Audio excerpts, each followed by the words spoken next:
मुझे याद है going back to mimicry, I think you can do it as well. मुझे स्कूल डेज में अगर इजाज़त हो तो मैं आपको करो क्यों नहीं, इजाज़त क्या है यार, मैंने शुरू किया, मैं उसी बेचारा इतना अच्छा सिंगर है तो मैं चाहता नहीं हूँ कि वो उसके सामने को ऐसी चीज़ रख दूँ कि बाद में आप ही शर्म आ जाए। मैंने आजा शाम होने आई, मौसम में ली अंगड़ाई, फिर किस बात की है लड़ाई, तू चल मैं आई, अरे बाबा आ जाना, तू चल मैं आई, oh no.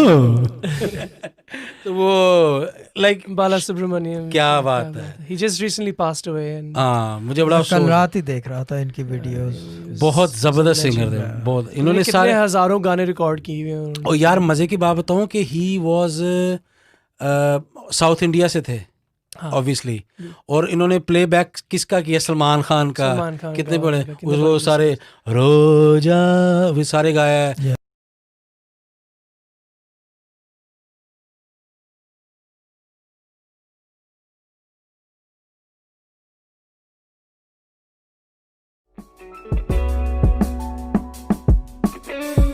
This was a Sufi Guidance Channel production.